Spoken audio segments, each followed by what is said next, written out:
It started with something so specific that you probably felt embarrassed even noticing it. Not a fight, not a conversation, not a dramatic shift you could point to and say, this is where things changed. Just a kiss that felt different, shorter, more functional, the kind that arrives and leaves without landing anywhere. And you stood there afterward with this quiet, disorienting feeling that something had been taken away without anyone announcing it was going.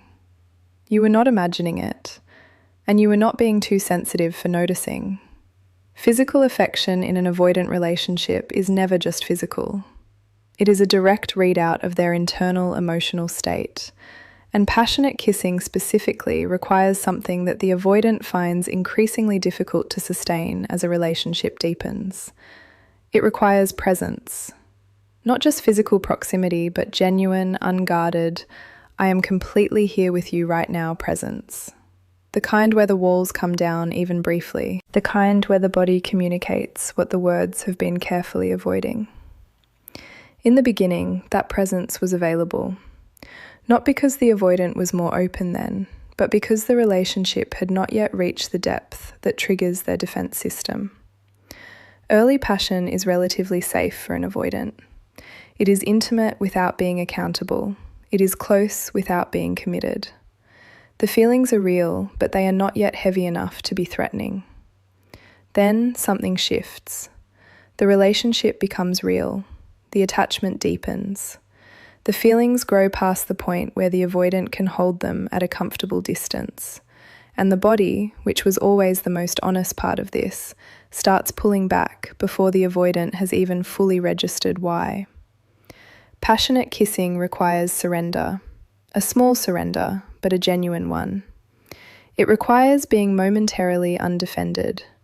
It requires letting someone in through the most direct physical channel available. And for an avoidant who is increasingly aware of how much they feel for you, that small surrender starts to feel like a much larger one. Because every moment of genuine physical intimacy confirms the emotional intimacy that already exists. And confirming it makes it real in a way that is harder to manage, harder to distance from, harder to reframe as something casual and containable. So the kiss becomes functional, a greeting, a habit, something that satisfies the social expectation of physical affection without requiring the avoidant to actually arrive inside the moment. There is another dimension to this that is harder to hear. Sometimes the withdrawal of passionate physical affection is the avoidant's unconscious way of creating emotional distance without having to name it. If they cannot bring themselves to have the conversation about the fear that is building inside them, the body starts having it instead. The warmth decreases, the presence recedes. The physical connection becomes more transactional.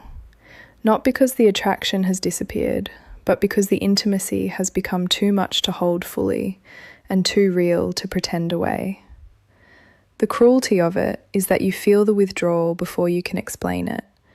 Your body registers the absence of genuine presence in a kiss before your mind has the language for what is missing.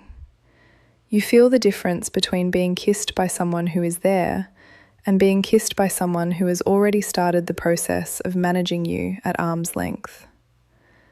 What you are grieving when you grieve the loss of those kisses is not just the physical thing itself. You are grieving the version of them that was present enough to give it. The version that existed before the depth of real feeling sent the defense system into full activation.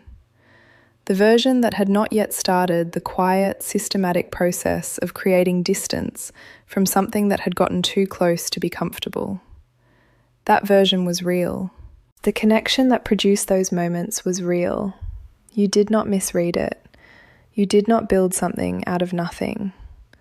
What happened was not that they stopped finding you desirable. What happened was that desiring you fully required being present with you fully. And being present with you fully had become the most threatening thing their nervous system knew how to respond to. The kiss got smaller because the feeling got bigger. And the feeling got bigger because you were never nothing to them. You were the specific kind of everything that an avoidant spends their entire relational life trying to want without having to face what wanting it fully would require them to become. Less defended, less controlled, less safe, more present, more yours. And that, in the end, was the one thing their fear would not allow, even when every other part of them already was.